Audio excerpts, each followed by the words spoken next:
So if you compare something like Mumbai with Vadodara, then if you're living in Vadodara, so approximately your expenses could come down by 40 to 50%. You will forever get stuck in a job in a dying industry. And that is really, really bad. That is very, very stressful. And you are trying to swim against the tide and it will not be good for you from a career viewpoint. Hi everyone, welcome to today's video. So first and foremost, thank you so much for sending across such warm birthday wishes. It means a lot to me and my family. It means the world to us. We are deeply thankful and we feel extremely blessed for all the love and support that you have showered upon us. So given the occasion, I thought that I would shoot a very requested video on this channel, which is a topic that bothers a lot of people because I keep on getting questions that Akshat, I'm not making a lot of money. Can I lead a good life? I am a student. I see people succeeding around me, getting very high packages. How do I deal with that stress? I see people buying bigger cars, bigger houses. I feel that fear of missing out. What should I be doing? So on today's video, I'm going to discuss 3 specific points. 1. How you can live a stress-free life. That is point 1. I will give you practical, actionable insights. Number 2. I will talk about that you don't need a lot of money to live a good life. Number 3. I will discuss 5 actionable tips with you that in case you're not making a lot of money, but you want to live a good life, what 5 things you can consider doing. Also, there are no sponsors on this video today, so you can consider it to be Wisdom Hatch, which is a company that I run. We develop excellent courses and the feedback has been amazing. We have launched a new course, which is around management consulting. So I am an ex-management consultant. I have worked with top tier management consulting firms. And my co-teacher on this course is Luis Fonseca, who is from McKinsey Portugal office. He's an ex-venture capitalist. So we both will come together. We will teach you a lot of practical insights about business analysis. These are things that we have learned at top tier consulting firms and while studying at INSEAD together. We will talk about framework thinkings, how do consultants think, and a bunch of problem solving techniques. Do check it out. It's a wonderful course. We have kept the price point extremely affordable and the quality will be super. I can guarantee that to you. So do check it out. We are currently running a 50% discount because it's a pre-launch offer and the course gets launched on 15th of May. So let us get the video started. And the first point we should discuss about is that how do you build a stress-free life? Now there are a range of papers, articles that I have read on this topic and I can literally write an essay on it. That will be a futile exercise. So let me break it down into 3 simple, easy to understand steps, because if you understand where the stress is coming from, then you can do away with it and shield yourself, and that automatically improves the quality of life by a lot. So 3 specific points why I feel people get stressed out in today's day and age. Point number 1 is that we are very bad in planning things, and that leads to a lot of stress. This can be seen across board, but let me pick one example from the finance world. Many a times we think that our salary is not high enough, so we will forever be poor. In fact, take a look at this particular chart and it will show you the math behind it. If you are investing monthly 10,000 rupees with a growth rate of 12% for a period of 30 years, then you will easily become a crorepati. In fact, you will end up having 3.52 crores, which is a huge amount, starting with just 10,000 rupees. Now, there are 2-3 questions that you might ask me that Akshat, 1, can I really save 10,000 rupees? The answer is yes, you can easily save 10,000 rupees. Even if you are making 25-30,000 salary, I am sure that you will figure out ways to save and invest 10,000 rupees. But people do not do that. Even when they do that, they don't go ahead and invest. Number 2 question that you will ask me is that, okay, I don't know how to grow my income at 12% levels. Okay, watch my video here. I have explained that you can in fact grow your income by roughly 14 to 15% also without knowing a lot of finance. All you simply need to do is that do an SIP on index funds and you are done. You don't need to know any finance. Your money will grow at 12% without spending any additional time on it. Yes, if you can learn about stock market, then you can grow it between 15 to 20% also, which is massive, but you need to pour in time. But the point is that people keep on believing that, hey, I have like 25,000 rupees salary. I cannot even save 10,000. No, you can. I cannot grow it at 12%. Yes, you can. It's a very easy thing to do. Just simply go and invest in index funds and you're done. So you don't need to do anything fancy to become crorepati. I hope this point is clear and this is a very important point. But the theory behind it is that most people would not be undertaking this step. Why? Because we are poor at planning. We do not plan. Now comes the natural question that why is it that we are poor at planning? Now the answer lies in a book which is called as Think and Grow Rich. It's a classic, timeless book. You should definitely go and read it. It is a wonderful book that was written by Napoleon Hill, and he outlines a wonderful story around this entire planning aspect to decode why is it that we are poor at planning. So he tells a story, and I'm paraphrasing that story. So the story goes something like this, that out of 100 people who are 25-year-old in the US, only 5 of them will become financially independent. I'm not saying rich, I'm saying financially independent. Only 5 out of 100. So these are what the numbers would look like, and I will jot it here. It's an excellent story, so hear very carefully. That if there are 100 people in the US, which is one of the richest nations in the world, at 25 years of age, and when they go up to become 65, this is what is going to happen. Approximately 36 will die. 5 will be working even when they are 65. 4 will be independent and 1 will be rich. And rest 54 people will be dependent on someone, either their kids, either their relatives, or either on social security by the government. This is despite the fact that US is the richest country in the world, and if people would have just followed that principle, I showed it to you in the Indian context, just invest 10,000 rupee and your portfolio becomes 3.5 crore. Now imagine everyone in the US will retire as a millionaire, even if you are doing a basic minimum wage but planning and investing your money. But people do not do that, and these stats indicate that out of 100 people, just 1 person is rich. Now ask yourself a question, why is that the case? Now according to Napoleon Hill, these statistics are bad because we are poor at planning. Now why are we poor at planning? That's an interesting question to answer. The reason being that many of us are conditioned in a certain way to follow the crowd right from a young age. Think about it, that when you were in school, you were conditioned to follow the rules. Do XYZ, do homework, go to tuition, this, that. Why were you doing it? Because everyone else was doing it. Then you graduated, you studied at a college, no one taught you about financial literacy. Then you went to a workforce. Now your friends were buying bigger houses, bigger cars, you started doing that. Everyone was having Netflix, you started doing that. So the point of this discussion is that we are conditioned in a certain way as to how the society is acting. Whatever the majority is doing, we end up mimicking that or mirroring that. That's a very dangerous game that we are playing, and we should not be doing it. Again, go back to that 100 people theory. That richest nation on earth, if there out of 100 people only 1 ends up becoming rich, then you can imagine the situation that what will following the crowd get you into. So please develop independent thinking. That is the literal first step in order to plan things as per you. We are bad at planning. We do not create customized individual plans. We will become great planners if we figure out what plans work great for us and follow that and have the ability to think independently. That is something that you should absolutely do. Now, the second reason for stress is that we do not know what we need at the core. If you truly jot down 5 or 6 key things that you need in your life, it will solve so much stress in your life. For example, these are 5 critical things that I want in my life. These are my core needs. Do I want more than this? The answer is yes. But these are my 5 core needs. Number 1, I want to live a debt-free life. So I do not take debt.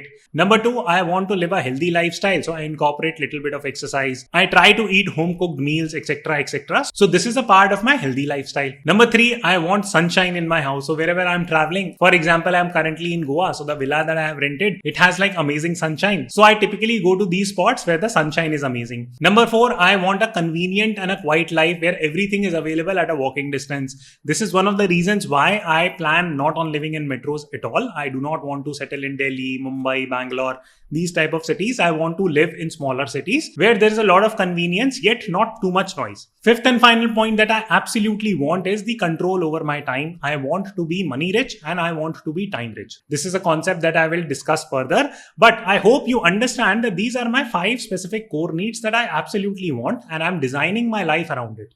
Now, I would encourage you to pause the video, think about 5-6 simple things that you need in life, and tell me that which of these 5-6 simple things that I told you right now about requires me to have money. You will say that Akshat, you are in Goa renting a villa, so that is expensive. Yes, but you can get sunshine for free also. So I don't necessarily need to rent a very expensive villa per se. Similarly, cooking at home is one of the least expensive things that you can do. Similarly, you don't need to take a gym membership. You can simply do a 10-minute HIIT exercise at home and you're done. So these are simple things that do not require a lot of money. Let me know in the comment box if this makes sense. Now comes the third point of reducing stress, that stress originates from making more and more decisions. Now here is a picture of Mark Zuckerberg. Tell me, what does he usually wear? He usually wears a grey t-shirt. Similarly, if you would have looked at how Mr. Steve Jobs dressed, Again, he used to wear a black turtleneck most of the times. Why was that? It's not as if that these billionaires could not afford to wear like different colored clothes every single day, but they wanted to simplify their decisions. Why? Because their mind is already so much cluttered. They are running billion-dollar enterprises. They have so many decisions to make. So they are looking for avenues in their life where they can cut down on this decision making. For example, clothes. So therefore, you will see Mark Zuckerberg, Steve Jobs, Bill Gates, Mr. Ratan Tata dressing in a very simple manner and keeping their clothes somewhat consistent. Why? Because they are trying to cut down their decisions. Similarly, if you want less stress, cut down your decisions. For example, when many of us get our salary, then we make a decision that, okay, should I go and do like these 5 different mutual fund SIPs? Okay, again, a stressful thing. Just pick a simple method that works for you. Okay, now should I go and purchase like Amazon Prime or Netflix? If you have spare money, just buy one and be done with it. Now there are so many OTTs, just purchasing that is going to induce so much stress on you. Then once you have purchased an OTT, you have a decision to make. What should I be watching? What should I not be watching? There is so much stress that is associated with every decision that you are making. Your goal should be to simplify stuff. The more you consume, the more headaches you will have. For example, I have a simple rule. Don't own a credit card. Done. Right? I don't own any credit card. Bank can keep on giving me offer after offer. I'm not bothered at all. Am I missing on some 5 rupee cashback? Maybe. I don't know. And I don't care about it. But is it simplifying my life? You bet. It is simplifying my life a lot. And I don't want to get caught up in a situation where I have like 100 credit cards. And trust me, I can have 100 credit cards. That's not a problem. But I do not do all that stuff. Same goes for buying a house. For example, I love traveling. Now, if I buy a house, then I have to figure out a way to rent it out to some other person, then pay more taxes on it, eventually sell it at some point in case I need to do that. So that is a lot of jhanjat and headache. Try to remove the decisions that you have to make every single day. You will have such great quality of life and such peaceful sleep that you will be mesmerized with it. Now you will say, Akshat, you have given like a lot of life gyan. Now give us some practical gyan also, that what is it that I can do? I am not making a lot of money. What precisely I can do starting tomorrow to make my life better? So here are 5 specific tips. Tip number 1, shift to a smaller city. I'm going to get a lot of heat, especially from people living in metros, but think about it. That if you shift to a smaller city, you are going to save a lot of money. How much money? It really depends. But here was a small study that was done by Cushman and Wakefield that it outlined the amount of expenses that you had to take across different cities. So if you compare something like Mumbai with Vadodara, then if you're living in Vadodara, so approximately your expenses could come down by 40 to 50%, which is like massive saving.